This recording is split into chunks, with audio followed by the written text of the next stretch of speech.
So this gives you an illustration of how does a spaceship go from Earth to Mars. So you got blue Earth there and red Mars.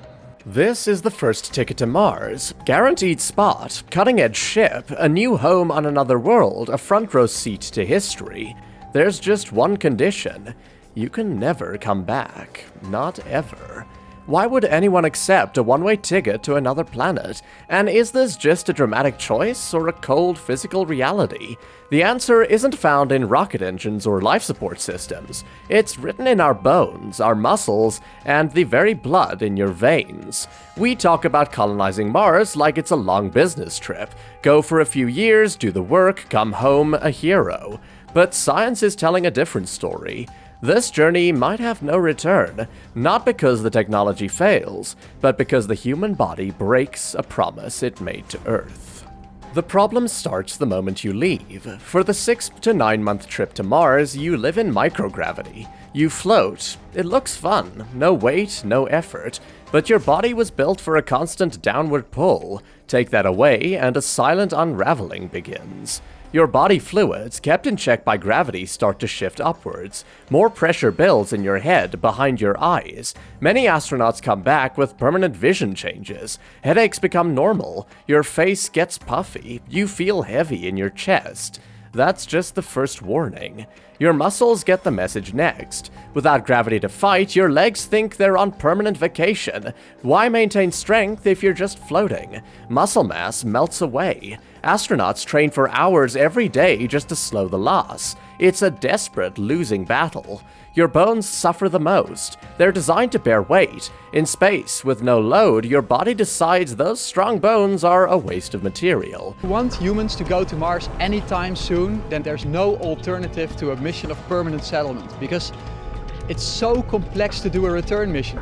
Even if there was a return rocket, it starts pulling calcium out of them, like stripping support beams from a building. You develop something like accelerated osteoporosis. In months, you lose what would take years to lose on Earth. Your spine stretches without gravity compressing it. You might gain a couple of centimeters in height. It sounds cool until you realize it brings chronic back pain, a misalignment, and a strange, hunched posture when you try to walk on Earth again. This is what happens after just 6 months on the International Space Station, and that's with a quick trip home. Now, after all that damage, you finally arrive on Mars. Mars is not zero gravity. Its gravity is about 38% of Earth's. If you weigh 180 pounds here, you'll feel like 70 pounds there. Sounds easier, right? Lighter, less strain.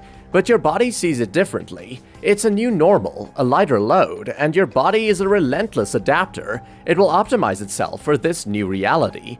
Your heart adjusts to pump blood with less effort. Your joints and ligaments loosen because they don't need to be as tight. Your skeleton, already weakened from the trip, continues to adapt to supporting only 38% of your Earth weight. You will change day by day, month by month. Your physiology becomes Martian. You are being physically rewritten for a lighter world. The longer you stay, the more complete this transformation becomes. A year passes, maybe 2, then you decide to come home. The trip back is another 6 to 9 months of microgravity, more bone loss, more muscle wasting, more fluid shifts, and then you reach Earth. Our planet doesn't negotiate. It pulls with 100% force every second, no easing into it. Your heart, now lazy from years of low-gravity work, is slammed with a massive new demand. It must fight gravity to push blood to your brain. Dizziness hits. You might black out just trying to stand. You try to take a step. Your legs, thin and adapted to Mars, scream under your full Earth weight. The simple act of standing feels like a marathon.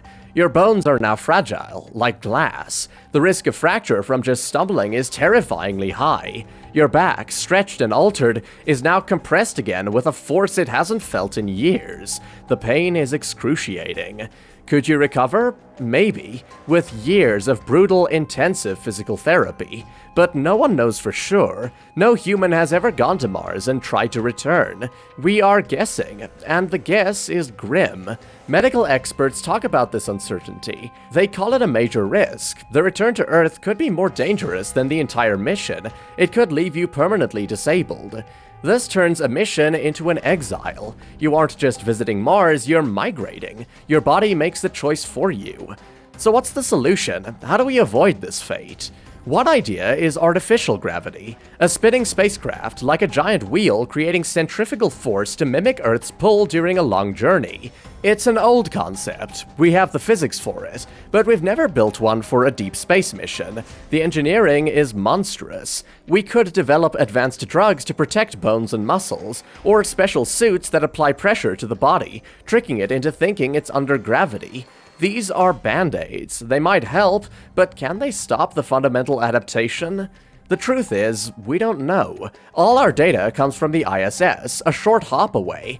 Mars is a different league. This leads to a strange, dark possibility. The first Martians may never set foot on Earth again, not because they can't, but because it would break them. They might live out their lives in orbital stations with adjustable gravity. They become permanent residents of space, citizens of the void, trapped between two worlds that are both now hostile to their bodies. Earth is too heavy, Mars is too weak. They are forever in the middle. This physical exile is only part of the story. The distance creates another kind of prison. On the ISS, if there's a medical emergency, an astronaut can be back on Earth in hours. On Mars, help is 9 months away. There's no rescue. You become your own doctor. Your crew is your surgical team. NASA is researching telemedicine, AI surgical guides, and 3D printed tools. But would you want your friend trained briefly 6 months ago removing your appendix while you float in a tin can millions of miles from home? They call this the unknown unknowns, a new illness we've never seen, a strange reaction to years of cosmic radiation bombardment. We're sending humans into a biological experiment with no control group. Then there's the mind, the crushing isolation. On a simulated Mars mission called Mars 500, 6 men were locked in a mock spacecraft in Moscow for 520 days. They developed sleep disorders, mood swings, and communication breakdowns, and they knew they could walk out any time. Real Mars astronauts will know they can't. They will watch Earth shrink to a pale blue dot. Communication delays will stretch to 20 minutes each way. No real-time calls home, just a recording sent into the void, hoping for a reply that comes hours later. The psychological weight of being truly, utterly alone is perhaps the heaviest burden of all. So why go? With all this risk, all this certain sacrifice, what's the point? The science is undeniable. Mars is a frozen museum of the solar system's early history. It might hold answers to the biggest question of all: did life ever begin elsewhere? Finding even a fossilized microbe would change everything. It's a challenge that pulls at our core, to see if we can do it, to prove humanity isn't bound to one rock. But we have to be honest about the cost. This isn't about planting a flag and coming home for a parade. This is about people giving up their home planet forever. They won't just be astronauts. They will be the first voluntary exiles of the modern age. They will trade walking under a blue sky for the perpetual rust-colored horizon of Mars. They will trade the feel of rain for the sterile inside of a pressure dome. They will trade the casual hug of a loved one for a video message on a time delay. They will do this knowing their own bodies will betray any dream of return. So back to that offer, the one-way ticket. Would you take it, knowing you'd never feel your full weight again? Never walk the streets of your hometown? Never breathe unfiltered air? It's not a question of courage or madness. It's a question of identity. Are you willing to stop being an Earthling to become something else? A Martian?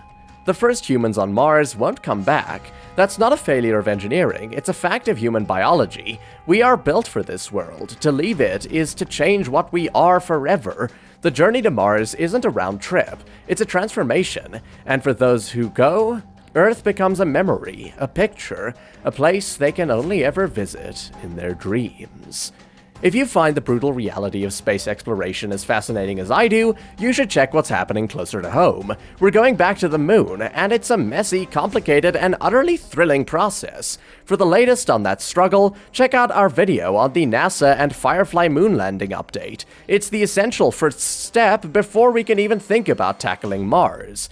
Let me know in the comments. Could you say goodbye to Earth forever? What would make that sacrifice worth it? If you want more deep dives into the true cost of our future in space, make sure to subscribe. Hit the like button if this changed how you see a trip to Mars. Thanks for watching.